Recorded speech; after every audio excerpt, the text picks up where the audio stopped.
Aloha everyone, how are you doing today? My name is Merissa Indigo. I am a mother, a mystic, an entrepreneur of conscious business. I am an Ayurvedic practitioner. Let's see, what else? An oracle, a writer, founder of DivineDNABlueprint.com and Divine DNA Blueprint Mastery School. And I'm also the founder of Integrity Cacao, which is a raw vegan high vibe chocolate company for stimulating awakening and dormant parts of our consciousness and our human potential. So if you are interested in amazing high vibe chocolates, I hand make them. I formulated all the different formulas myself, and they are embedded with light codes from various cultures and lineages, shamanic lineages, and all kinds of beautiful healing teachings from around the globe, as well as parts of Gaia herself that we're accessing through the different ingredients. So, welcome. In Hawaii, where I'm from, we say e komo mai. That's how we say welcome. So from this video forward, when I say welcome back to my channel, I'm going to be saying e komo mai. And that vibe is just a beautiful, warm, engaging invitation. You know, it's like you're coming into someone's home with them. So e komo mai to my channel. Welcome. Thank you to all of my subscribers. It's been really exciting to even have subscribers. I'm all about just disseminating information to you guys. So it's very nice to have subscribers. I feel very blessed and it's exciting, and I thank you for that. And if you're new to my channel, I am a galactic shaman that was initiated as a young child growing up. I'm actually going to have a separate video just specifically for my own personal history and different initiations that I've had, just to share a little bit more of the who is this person behind the screen. So today I am here to talk with you about the California fires. So to the best of my knowledge, I'm not good with dates sometimes, so I'm sorry. For me at this point, with the energies and everything we're experiencing and the different activations, it's like every day ends in Y, and that's basically all I know. But I believe it was 2017 when we first had the fires come in Southern California. That was close to where I actually am. So it was more of a visceral experience, if you will, you know, as far as like the smoke and kind of just really experiencing firsthand the effects of this, as opposed to obviously empathizing, but just reading about it in a more remote part of the state from my actual living area. So I live in the Southern California in a county called Ventura County. And the city I live in is called Thousand Oaks. So last year was the first year, 2018, that the fires actually were in my neighborhood. My daughter and I actually had to relocate from our apartment in town and move in with my parents. They also live here in the same town. So we've been in with my parents after the devastation of the fires because of how it affected my small business in January. So we have been refugees of the fire from last year in 2018. And what occurred at that time was we were literally in a ring of fire. All of the freeways were on fire. There was really no way to escape, if you will. And it was just really a time of deep surrender and just finding what we deemed to be a safe place to go and just wait it out. In 2017, I believe, is when we had the Sonoma fires up north in California, and the super devastating there, as well as in Ojai, our sacred valley of the moon here in California, which is in Southern California. So it's like over a period of a few years, kind of watching these systematic natural disasters kind of coming closer and closer to home, if you will. So what I want to talk about today is how we can handle natural disasters from a multidimensional standpoint.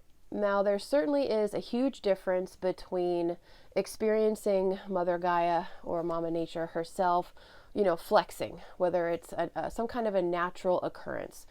So there's that. I completely honor Gaia's desires to, you know, shiver and shake and rumble, whatever she needs to do to kind of go along with this process of all of us, you know, increasing the frequency of our beingness as one and as individuals of the one, because we are Gaia and she is us. So there's that, right? There's actual natural disasters. Then there are agendas. There is nefarious activity. That's as far as I'm going to go with going in depth on that. You can do your own research on who owns what. So what I really want to talk about today is holding down the energy as a light worker, whatever region you are in, whatever, nefarious activity is going on in your region. How to really hold the calm amidst the chaos, and how to hold your power amidst the chaos, and really kind of just embodying the frequencies of calm, empowerment, being prepared, so that you can literally emanate those out into the collective around you. Because one of the things with natural disasters or any kind of chaos, elements in our environment, is you can literally feel like the frequency bands of the collectives and various collectives of consciousness.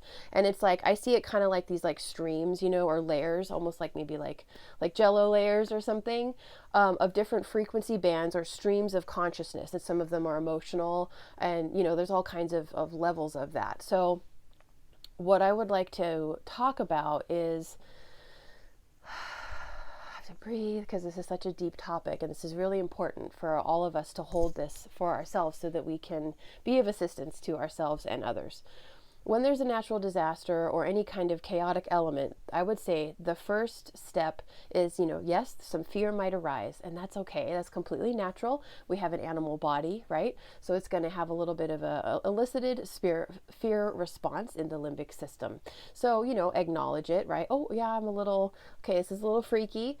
Then what's step 2? We get prepared, okay? So we have our super conscious prepper mode. So when I started to kind of see what was happening and see where the fires were popping up on different radars and stuff like that, I knew the vibe. I knew it was nefarious. I knew it's not natural.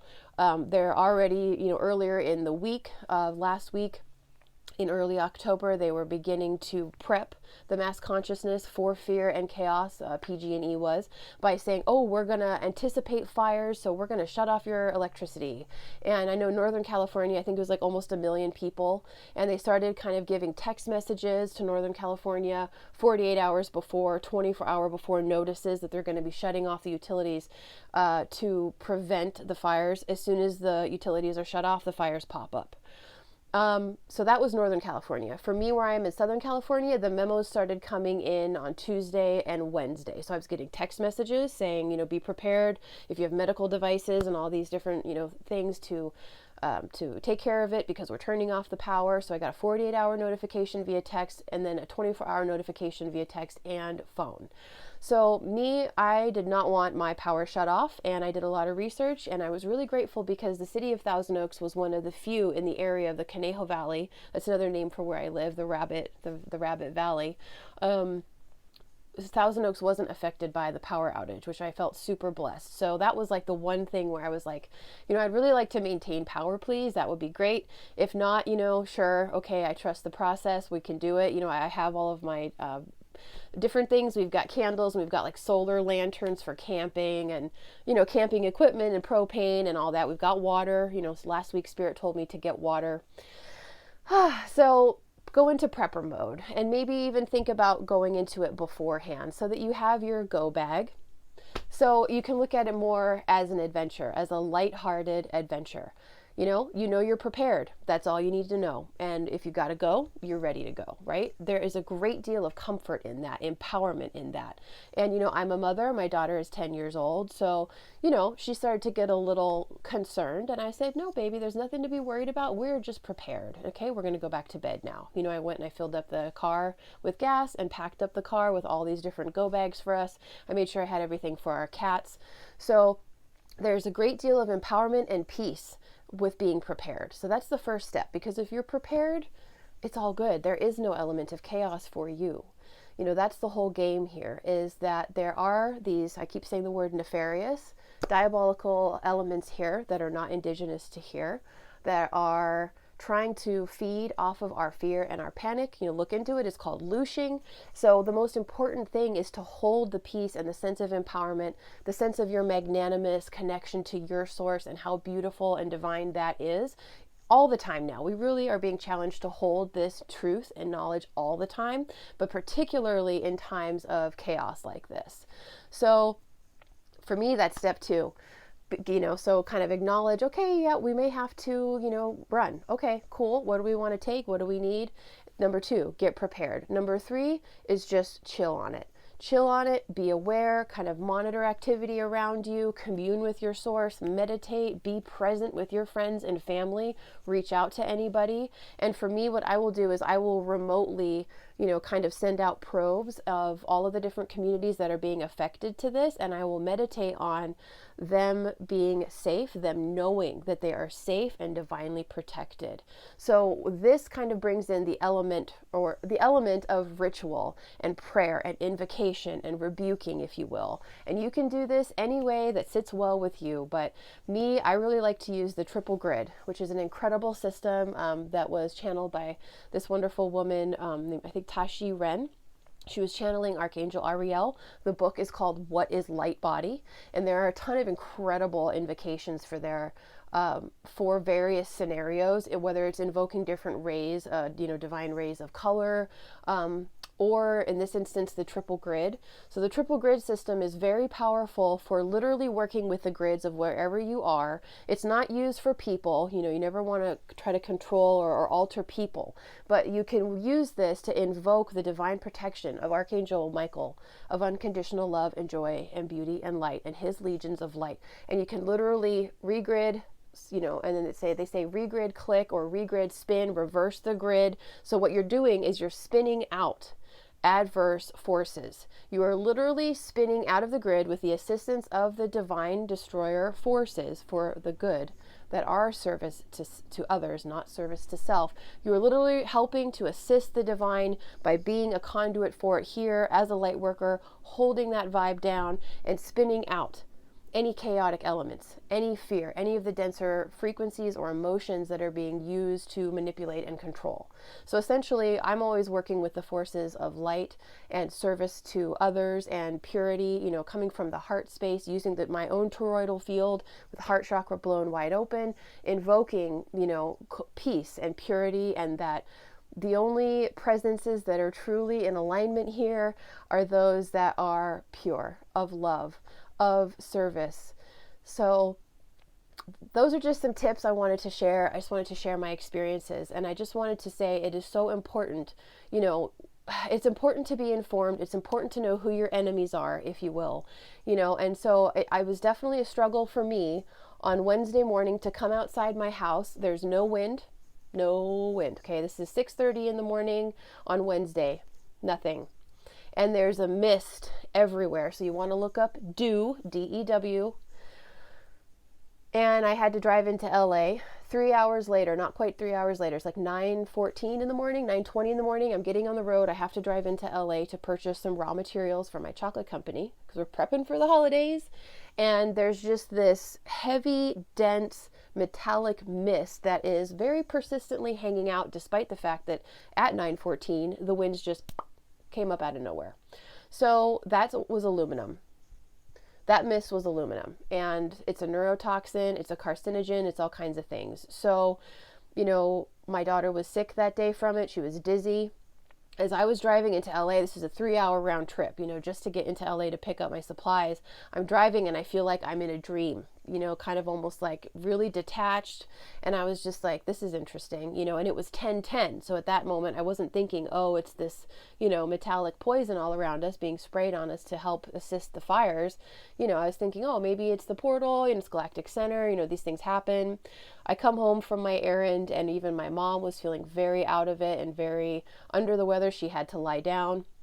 So I wanted to share, me, I'm big on the supplements. And if you want to learn more about nourishing your crystalline light body and all of those different higher aspects of helping to assist in your ascension process, I do have a video all about, food for the light body, supplementing your crystalline body from last December, actually. But I want to share some of the resources that I use. So this is part of the empowerment, that you have tools. So you've got clean water, alkaline, ideally spring water if you can. And then you'll have different supplements that you can take that'll help you to chelate and to purify from these various elements that are being, put upon us in our environment that we did not invite. The first thing I wanted to share with you here is this is incredible. This is an ozone generator, okay? So it's like 70 bucks on Amazon. Get it in like a few days. So I will turn this thing on for 10 minutes in a room, and we will be in a different room. I'll let it air out, and what it will do is it will completely neutralize the oxygen in the room if you have any smoke damage or any toxicity or bad smells in the room. After you have that running for a bit, you want to let the room aerate. You don't want to come in and breathe that in. Ozone is very harsh. It is pure oxygen. It's like a triplet, power of 3 triple molecule of oxygen. So it's amazing, but it's not something you want to just breathe in. It's a little harsh for our bodies. But it does completely clear and purify the space. So we have been locked in our house now for a few days with all the windows sealed because of all of the smoke and the fire retardant and all this crap that's outside. I would love to be outside, but I can't right now. So we're using this in every single room. You can also, it comes with an extension. I don't have it plugged in right now, but there are like medical tubes with a little kind of like a ball on the end, and you can actually ozonate your water and drink that, which is another wonderful way to oxygenate the whole body and detox the entire body. And you can also oxygenate your bath. You could use oxygenated water to clean your vegetables or anything that you feel, oh, I want to purify this further. And then I have to pause the video because I forgot to get the other supplements that I wanted to show you guys that I think are very important when we're dealing with any kind of environmental toxicity that will help us to stay clean and in that state of chelation, which is consistently, clearing out toxins. Because if we support our filtration system, our bodies are incredible. They're incredible and powerful and beautiful, and all they need from us is love and support and trust to handle whatever is around. So there are certain supplements that I would recommend taking in that instance to help you to purify so that all of the icky stuff can't hang out because it's not invited. So one second, I'm just going to get those supplements to show you. Hold on. Be right back.